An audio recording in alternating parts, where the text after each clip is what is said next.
Good morning. It's such a beautiful day, I have to say an extra thank you to everybody for actually coming to church today. Welcome to First Parish Brewster Unitarian Universalist. I'm Elenita Muniz. Happy to be leading this service today with Judy Fenner, who kindly let me con her into helping, Pamela Phipps, and our wonderful Lucy Banner. Always good to have you back. Yay, Lucy. Here we celebrate liberating love by being mindful, being kind, and being of service. Do we have any visitors today? We have a few. Anybody want to just raise your hand if you're a visitor? There's one here. Couple. Welcome. And please join us for coffee hour afterwards so we can greet you appropriately. There's also a welcome card in the rack in front of you if you'd like to fill that out and put it in the collection basket, and we'll give you more information about our programs here. I invite you all to take out your cell phones now, please, and turn them off. And did everybody get a special ID card when you came in? Does anybody need one? Everybody should have one. Okay, perfect. We will be using them later on if anybody did not get one.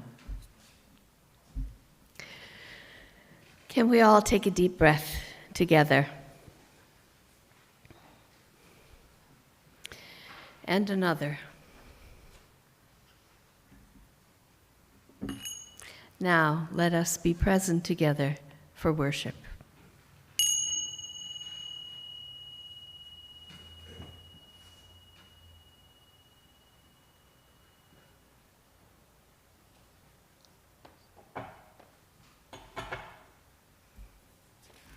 I'm just going to make a comment about this song, the Champs-Élysées, because I didn't understand the significance, but my husband pointed out to me this morning that the Tour de France ends up going down the Champs-Élysées, because I'm like, what's this got to do with anything?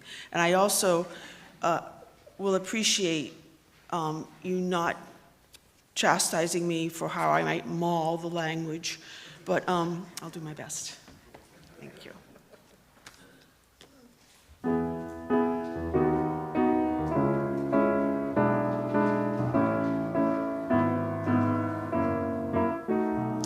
Je m'aladais sur l'avenue, le cœur ouvert, l'inconnu. J'avais envie de dire bonjour à n'importe qui, et ça fait croire. J'aurais dit n'importe quoi.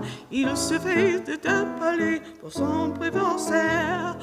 Oh, Champs-Élysées, oh, Champs-Élysées. À soleil, sous la pluie, à midi, à minuit, il est tout ce que vous voulez aux Champs-Élysées.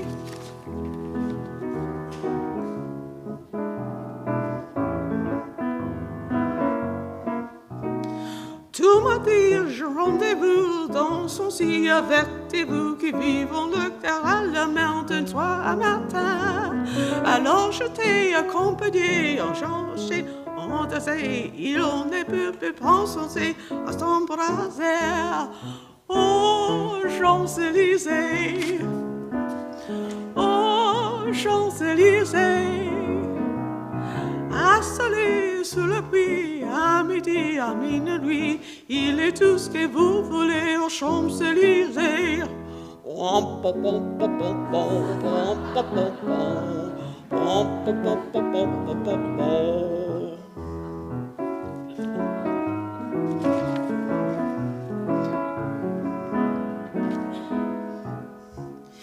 Hier soir, dans ce que nous, ce matin, se lave à nous, dans un voiture, c'est tout par terre, la longue nuit. Et tout allé à la Concorde, que c'est mille codeurs, tous les roses, tout contents, chantent l'amour. Oh, Champs-Élysées, oh, Champs-Élysées. À soleil, sous la pluie, à midi, au minuit, il est tous c'est vous voulez aux Champs-Élysées, aux Champs-Élysées, aux Champs-Élysées, au soleil sous la pluie, à midi, au minuit, il est tout si vous voulez aux Champs-Élysées.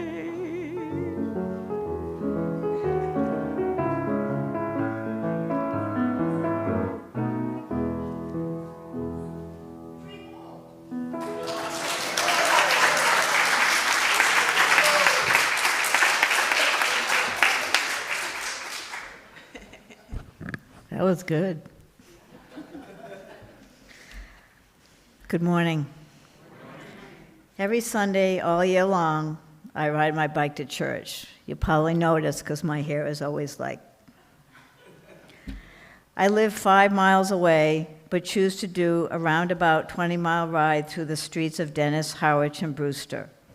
This ride provides me the alone time I need to center myself after a long week, I'm surrounded by the quiet chirping of birds, occasional deer, and the waves of the ocean as I pass Red River Beach. Perhaps this can be called my inner church before church. Depending on how much time I have, I extend my ride or quickly pick up the pace in order to make it to First Parish in time for coffee setup. But my ultimate goal is to arrive in time to hear the ringing of the bell. The bell opens my heart to church and the church community. If I'm early, I just sit on the bench outside and wait, or at least I used to. But now, the church bell is broken and needs repair. It won't ring until we find the money to fix it. Wouldn't it be nice if the bell rang on a 325th anniversary? Just saying. To modify the words of Reverend Karen Anderson, this is how I come to church. We all have our own reasons for coming here and our own ways to get here, but in the end, we are glad to be here. In this community, whether you come by bike or on foot or in a car, I am very glad that we are all here together today in this special community. Just greet your neighbors. Oh, and introduce each other with your little cards, your new.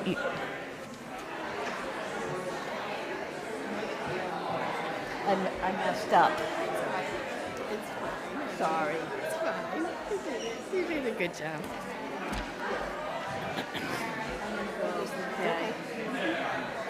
So you've got the check now.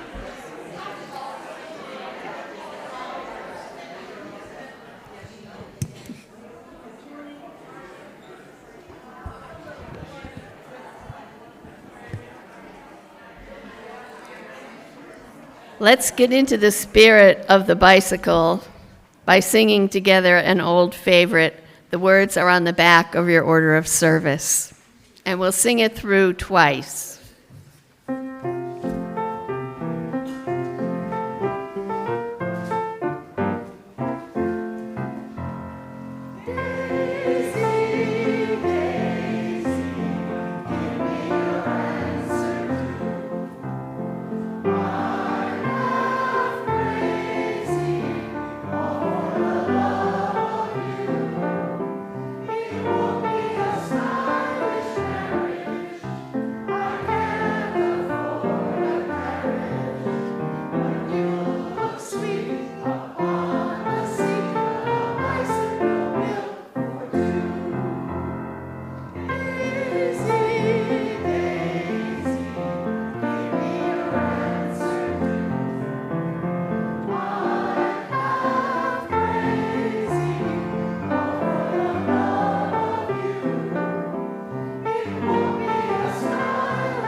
Thank you. One time I spent my time translating that into Spanish. Doesn't quite scan as well.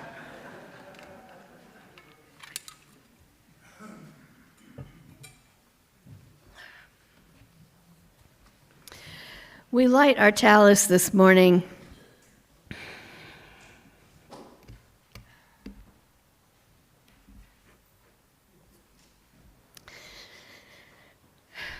in memory of the people of Nagasaki and Hiroshima. And may there never be another city added to that list.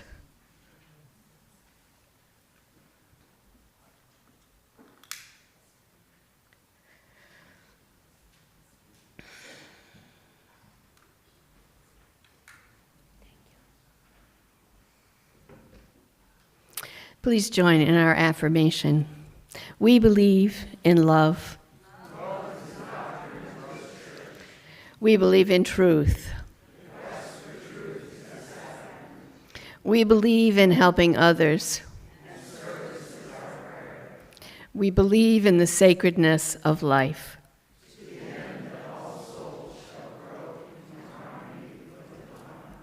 Thank you.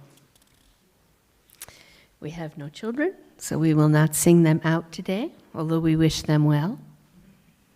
This is the time in our service when we offer our heartfelt gratitude to organizations in our community that share values similar to our own. This morning's offering is a split plate with the International Fund for Animal Welfare. IFAW is a global nonprofit helping animals and people thrive together by rescuing, rehabilitating, and releasing animals, and restoring and protecting their natural habitat. IFAW partners with local communities, governments, non-governmental organizations, and businesses. This organization, which is headquartered right here on the Cape, was nominated by the Environmental Task Force of First Parish. The ways to donate are described in the order of service. Let us remember that the religious person is the grateful person, and the grateful person is the generous person. We will now take the offering gratefully and mindfully.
Please join me in the spirit of prayer and meditation, followed by a moment of silence.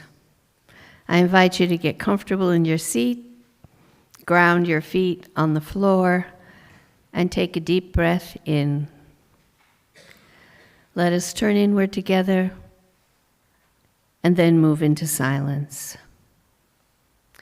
These words are adapted from the Rabbi Abraham Joshua Heschel. To pray is to regain a sense of the mystery that animates all beings, the divine margin in all attainments. Prayer is our humble answer to the inconceivable surprise of living. It is all we can offer in return.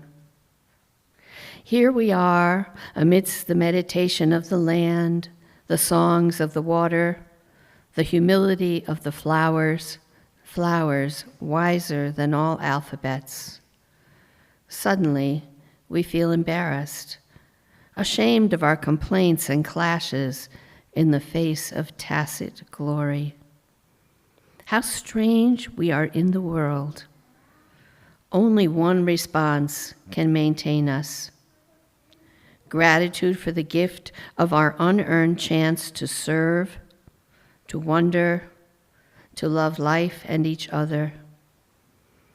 It is gratitude which makes our small souls great.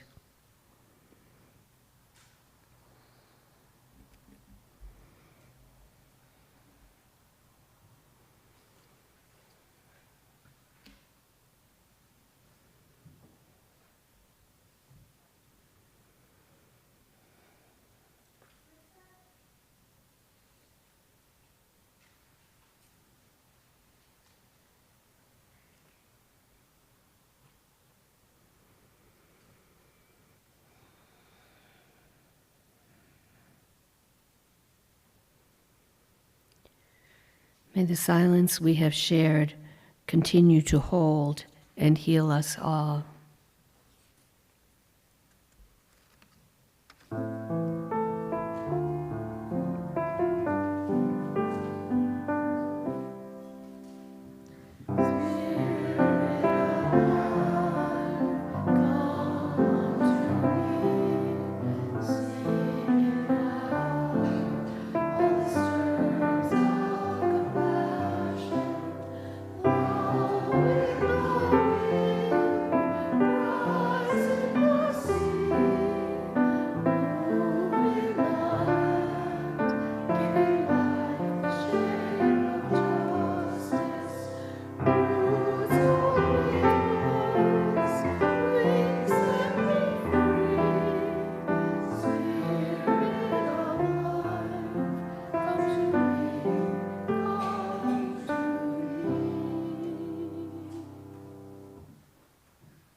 Our reading this morning is Prayer for a 10-Speed Heart by Barbara Henderson. Let the fire of my body propel and warm me, and let each darkness reveal its plenitude. Let the hills flatten under my wheels, and let the eloquent curves yield up their good surprise. Let my heart be obstinate when I need to climb, and let my lowliest gears restrain my spinning down. Let there be flat land too, and into that glittering place let me stretch with the heart of a lover at full speed, blind and intent.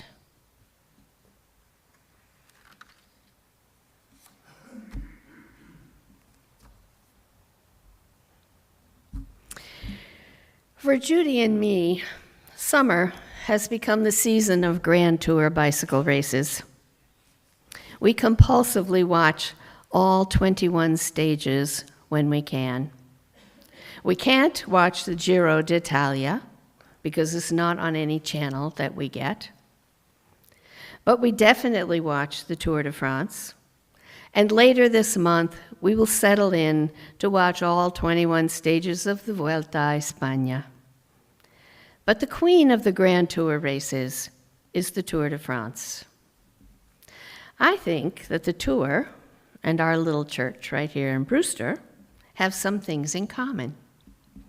You may think not, but I believe there is much we can learn from the tour, especially as we are in this moment of suspension between one ministry and the next. Such moments offer us a time of reflection and of renewal, and the Peloton can give us direction as we start off on our own grand tour with Reverend Julia and Reverend Scott.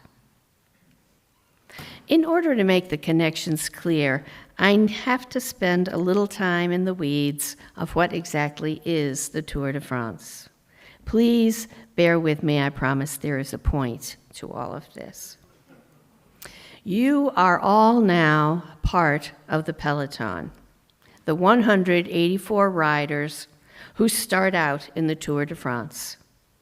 You have your little identity cards, if you want to look at those. At the top of each card is the name of your team. Does anybody need one? Do you need it?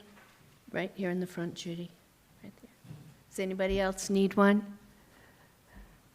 Okay, so on the top is the name of your team, and following that is the home country of your team.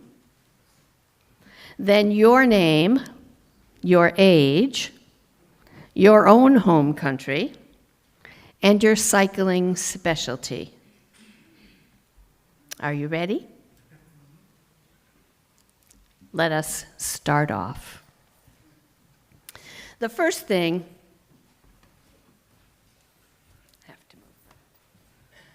we have to talk about is how the Peloton moves. Now, if you all are riders in the Peloton, those of you who are sitting perhaps 4 to a pew, possibly 3 to a pew, are spaced about right.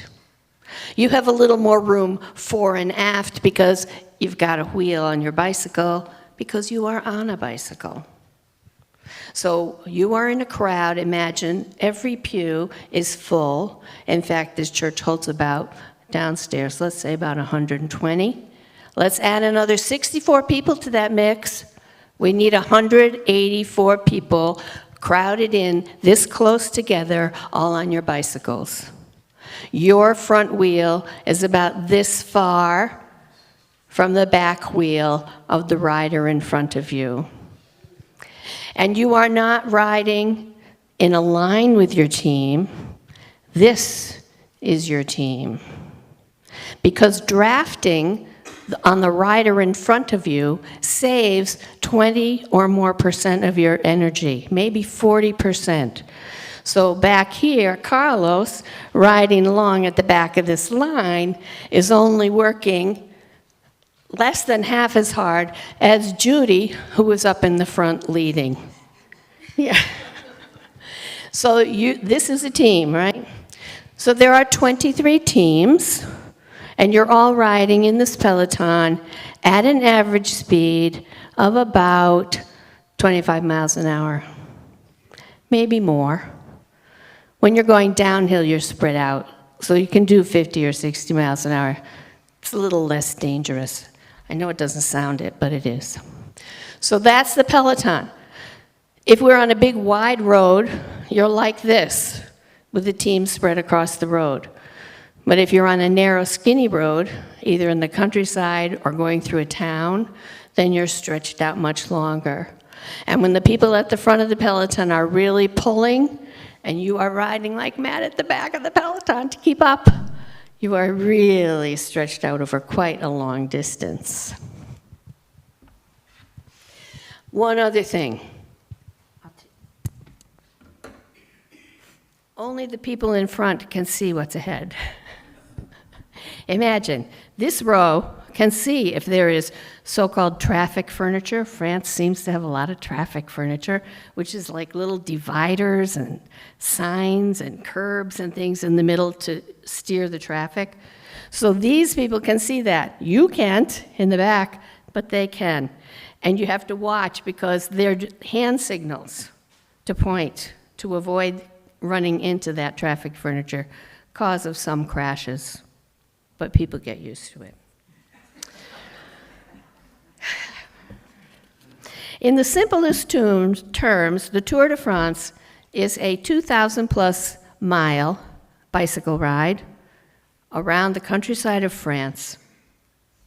Takes 21 stages, about 100 miles each, with 2 rest days. It is the second most watched sporting event in the world. The first being, anybody guess? World Cup. Yep. And the rider with the lowest time at the end of 21 days wins. That sounds simple, doesn't it? 23 teams compete. The teams are named after their major sponsors.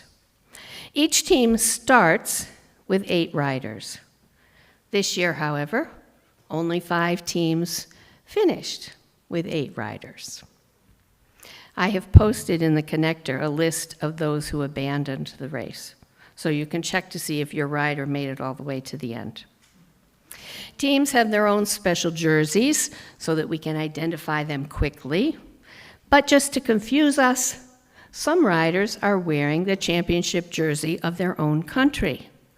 It will still say Visma Lisa Bike or whatever on the front, but it's a different color. I've posted in the connector a list of all the champions who rode in this year's Tour de France as well. We also had a European champion, a world champion, and an Olympic champion who sometimes rode a gold bicycle. Although the gold paint made his bike heavier, so he didn't ride it all the time. But he did usually wear his gold helmet so we could pick him out in the Peloton.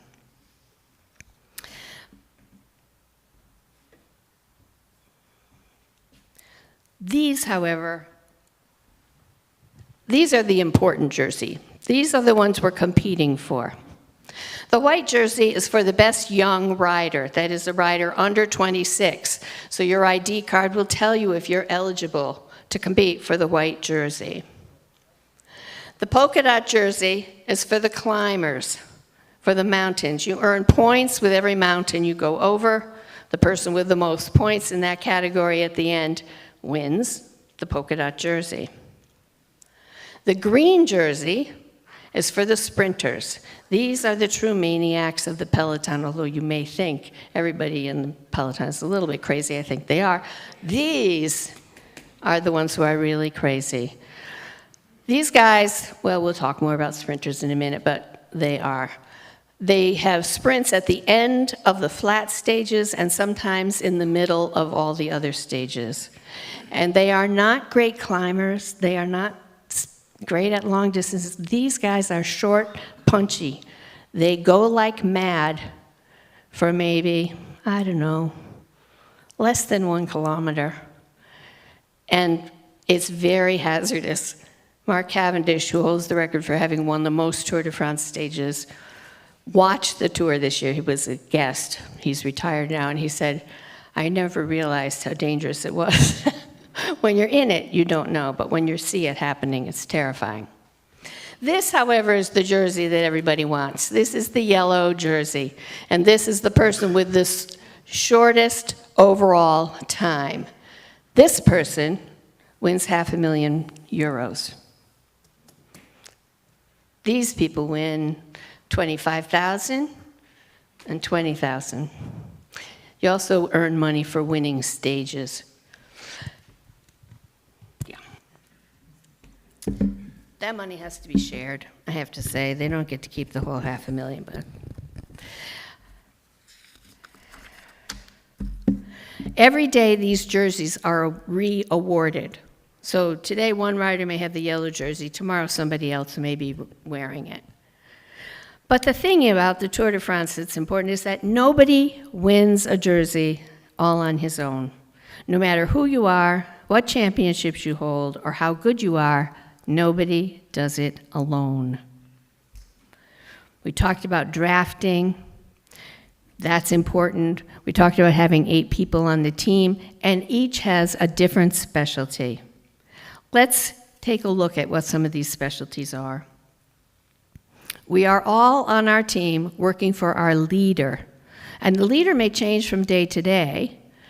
If your team has a sprinter, for instance, and a GC, general classification rider, competing for the yellow jersey, if it's a flat stage, then that day your leader is the sprinter. Another day, you may be working for your yellow jersey rider.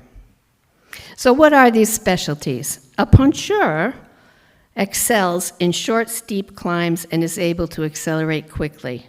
They are often seen as the best riders in hilly terrain and are typically strong sprinters. Who out there is a puncheur? One, all right. Couple? All right, we have some puncheurs. Great. Climbers, too strange to be believed, like to climb. They head up the mountains and they can do high speeds in the mountains. Who is a climber out there? Oh, we have a few of those. Great. Rollers, on the other hand, are powerful riders who are consistent over flat and rolling terrain. They just keep going, kind of like the Energizer Bunny. How many rollers do we have? Oh, we got a few of those. Great. Closely connected to the sprinters are the lead-out riders. Their job is to position their sprinter for the best chance at a winning finish. They may also be called on to lead their team leader up a mountain for a win. How many of those do we have? Anybody got one that says you're a lead-out rider? Lots of different positions serve as lead-out riders. Time trialists ride against the clock one at a time. While everyone in the tour, all 184 riders, or whoever has survived that far, have to do a time trial at some stage, some riders really specialize in these individual challenges. Any time trialists? Couple? You join Judy, that's her specialty. And then there are breakaway specialists, who are the people who ride like mad from the very beginning, trying to get ahead of the Peloton. So there will be the main Peloton, and then if it works out, there will be a breakaway group of riders in front. Why are they up there? Well, maybe they'll be lucky and get all the way to the end and win the stage. Or maybe they are there to set a pace that the Peloton needs to keep up with. Or maybe they are there so that if their leader gets in trouble, they can drop back and help. But they're out in front. And in front generally is safer than being sort of in the big mosh, as you can imagine. Being a breakaway specialist can be a really heartbreaking role. It's not completely unusual to see a breakaway start right from the get-go in a 100-mile stage. Ride like mad, one guy out in front all the way. He gets 300 yards from the finish, and he's caught and passed by the Peloton. It can be really heartbreaking. One of the most important and sometimes overlooked riders is the domestique, the rider who works for the benefit of their team and their leader rather than trying to win the race. And the fact is, out of the 184 riders, there's maybe a dozen who can win the race. Maybe there's another 15 or so who are competing for sprints, maybe another 15 or so who are mountain specialists. So an awful lot of people in that Peloton are just there to help and work for their team. Domestiques fetch water bottles, they fetch food, they drop back to the team cars and get whatever is needed by the rest of the team. So when you're in the Peloton and you're sent back to get water bottles, you have to go back to your car, stuff a lot of water bottles into your jersey, every place that you can, and then ride like crazy to catch up with the Peloton and hand off the water bottles to the other people on your team. Sometimes domestiques have to even give up their bicycle if the leader has a major mechanical problem and the team car can't get up to give them a new bike. They'll just take somebody else's and get going. And actually, every rider serves as a domestique at one time or another during the race. Sometimes you'll even see the yellow jersey back at the team car loading up on water bottles and advice from the director. All-rounders just like to ride, and they do it very well. They're also listed as riders. How many of those do we have? All right. and riders fill different roles over the course of the whole race. So now you know what your particular job is in the Peloton. Let's look at one more important aspect of the tour, and that is the stages.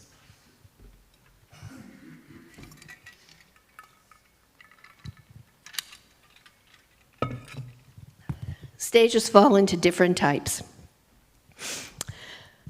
The flat stage. This is stage 9 from this year's race. Only 1,400 feet of climbing. You can see it's pretty flat.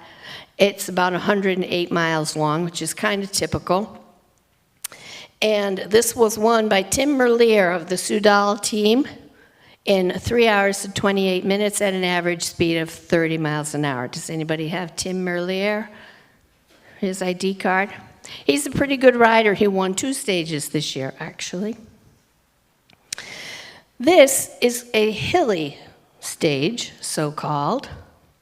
Stage 4, this one is, same distance as this, a little over 100 miles, 1,700 feet of climbing, not much more, but you can see that it's getting a little bit bumpy. This was won by Tadej Pogačar. Does anybody have Tadej Pogačar's name on your ID card? T-A-D-E-J, from Slovenia. Possibly the best rider in the world right now. Pretty hard to beat him. He did it at an average speed of 28.5 miles an hour.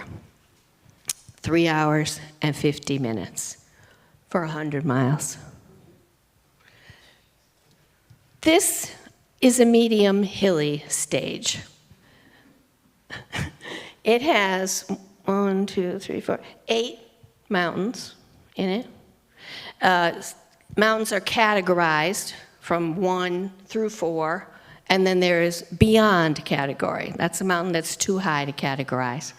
This stage had 7 category 2 mountains and 1 category 3 mountain. It's about, again, 100 miles long. 14,000 feet of climbing. And this one was accomplished in 4 hours and 20 minutes by Simon Yates of Visma Lease a Bike. Anybody have Simon Yates? How about his brother Adam? Twin brothers, different teams, little family rivalry, just to spice things up. 24 miles an hour, average. Then we get to the mountain stages. This is the high mountain stage. Now, as you see, this is stage 18, the Queen stage, which is the most challenging stage on paper. Only 3 mountains, but they're all beyond category. Every one of them. This stage was 171 kilometers, a little over 100 miles, 18,045 feet of climbing. It took 5 hours and 4 minutes, average speed of 21 miles an hour, and it was won by Ben O'Connor of the Jaco Alula teams. Anybody have Ben O'Connor's ID? All right, Kip. In a downpour, let me say. Bright and sunny here, raining like mad here. Very exciting finish, very exciting. Then there are time trials, okay? So on these stages, you're just together. You're in the Peloton or you're in a breakaway, whatever.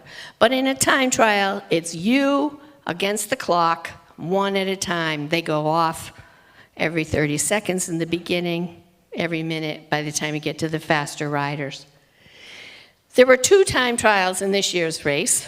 One was a flat stage, only about 30 miles. Not a big deal. Everybody did that one. And then the course designers, who really, I think, are working out some issues, that's all I can say, put in this, a mountain time trial. 7 miles straight up. You start at the bottom and you just keep climbing. There's a picture on the front of your order of service that shows the winding roads that go up the mountains. But this one wasn't really that windy. This was really like straight up. 2,167 feet of elevation. Tadej Pogacar did it in 23 and a half minutes. Average speed, 17.6 miles an hour, straight up. He's a terror.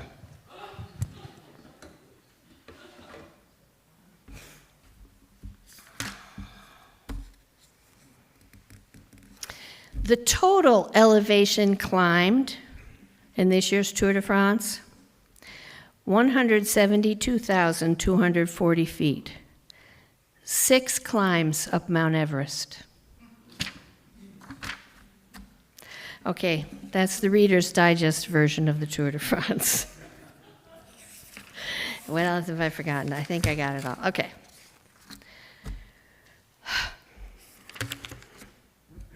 So now let's come back to 1969 Main Street Brewster. Here are 6 lessons that I think we can take away from the Tour de France.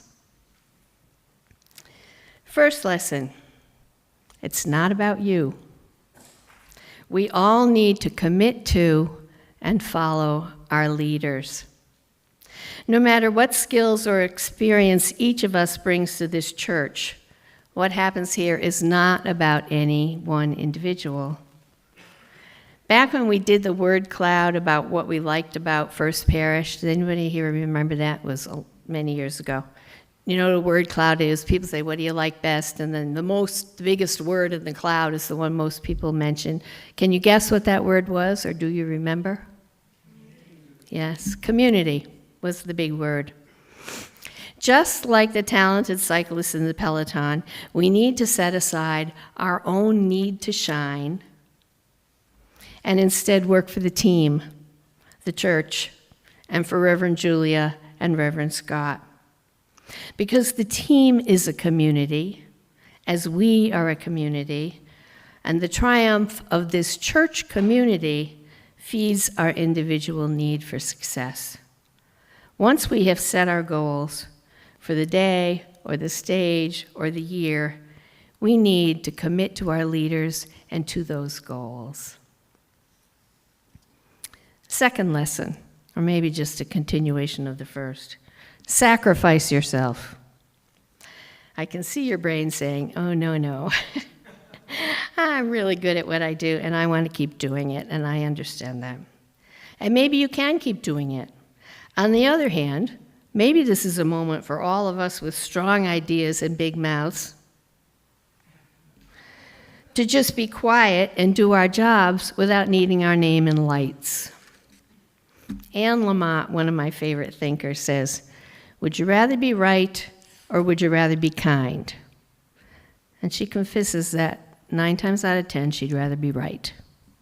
But she forces herself to be kind because that is the right thing to do, isn't it? I'm thinking it's time for some of us who have held leadership roles here for a very long time, who seem to be on every committee that there is, getting in front of every effort, so enthusiastic, so willing to step up and volunteer, but maybe we need to think about what it means to be on a team.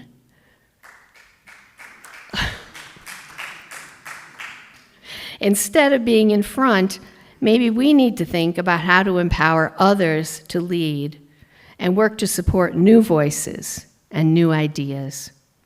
Then we celebrate together, as a team, the successes we achieve. It's just a thought. Lesson number 3, work very hard. In every tour, there are crashes. People get hurt. Some are hurt so badly, they go off in an ambulance and have to abandon the race. Others, most others, just get up, get back on the bike, and continue. They may ride up to the medical car, and while they're traveling at 30 miles an hour, have bandages put on them. But they keep going. This year, one cyclist crashed and skidded across the road in his little highly protective Lycra suit and crashed into the curb. His left arm and leg were badly scraped up and bleeding. And when he got back on the bike, the director's voice in the little radio in his ear said, "Go to the front and pull." And so he did, dripping blood, go to the front of the Peloton and help pull his leader to where that person needed to be. I am not suggesting that we should all go out and injure ourselves and be at the front. But even without wounds, every cyclist in the Peloton is working his heart out, literally. At peak performance, the riders in the Peloton have a heartbeat of 160 to 190 beats a minute. I think that would kill me. They ride as hard as they can for as long as they can, and then they peel off and let the next guy take over. Day in and day out, rain, sun, hail, uphill and down dale, across open fields, and weaving through narrow streets of towns and cities, these guys work like mad. I'm not asking any of us to raise our heartbeat to 190, but surely the plain old grunt work that it takes to complete a tour can inspire us to work as hard as we can. Lesson 4, hold your line. In the crowded Peloton, it's really important not to make any sudden moves. You need to gradually move if you want to change where you are. This becomes critical in the sprints, of course, where 8 teams may be driving like crazy to get their sprinter to the front of the charge. So there is a rule in sprinting: hold your line. No sudden changes of direction, no cutting off another rider. While we, unlike the sprinters, will not be penalized for changing lanes, it isn't healthy for us to step out of our designated roles here at First Parish Brewster and take on tasks that properly belong to other groups. Like the sprinters and their lead-out riders, we need to stay in our own lane and focus on the job and goal we have been given. When we spray into someone else's responsibility, it disempowers them and can cause great confusion in our midst. Lesson 5, compete hard, but stay friendly. There are so many moments when the strength of the strange community that is a grand tour shines through. It happens when the stage ends and the closest competitors come up to congratulate the winner. It happens when the yellow jersey has a mechanical issue and the whole Peloton sits up and waits for him to get back in the fray. You see it when the winners give credit to their competition in the post-race interviews. And you see it when they thank their teams, which they always, always do. On a local scale, it means for us acknowledging each other's contributions, being gracious when our idea is chosen over someone else's, or when our idea is not chosen, asking how we can help accomplish that other person's idea. I'm so impressed with the ability of tour riders to just get on with it. If their team has had a bad day, or if they've crashed, or if the legs just didn't have it today, or they simply got beat in a mad sprint finish, they usually don't waste time sulking or bad-mouthing the competition. They just suck up their losses and get on with the next day's race. Maybe we too can be gracious in victory or defeat and just get on with the work of our church. And finally, this is my favorite, always end with love. That may sound more like First Parish than the Tour de France, but it's true. Stage winners are always enfolded in big hugs from trainers, from other team members, and if they're lucky, from their sweethearts and wives. There are often tears of joy and exhaustion, but always there are hugs.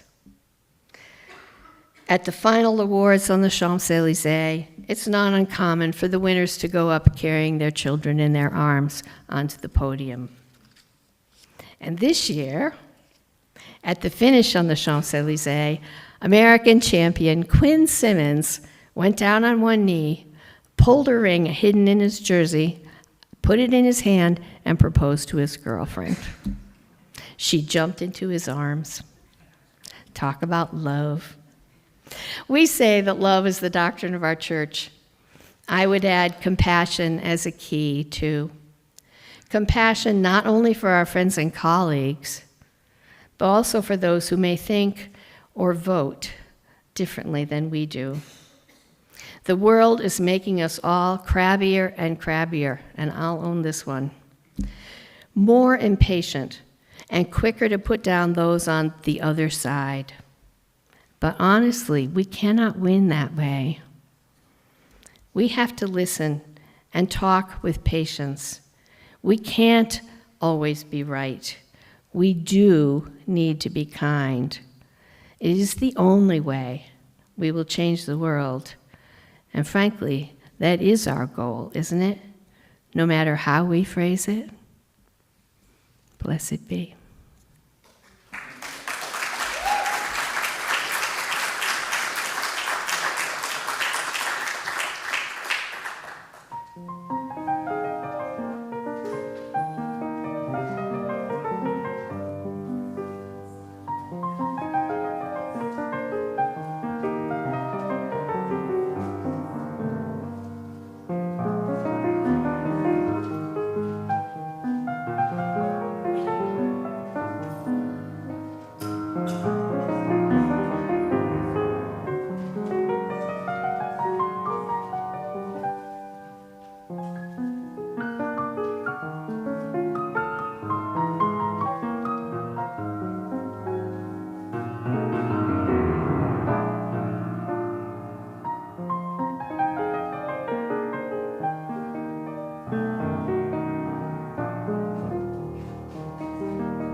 Our final song has a familiar tune with new words. If you look on the back of your order of service, we are going to sing Take Me Out to the Tour. So if you would rise as you are able and willing.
Please hold hands if you'd like for the benediction.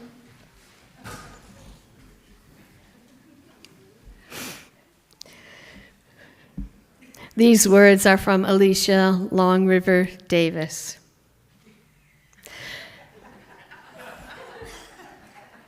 The challenge is not surviving the hard things. The challenge is to always rise again, keeping a positive heart, filled with love, meeting the darkness, to climb again and again into the light. The Spirit overcomes if we hold on to it and never let it leave our being. Blessed be.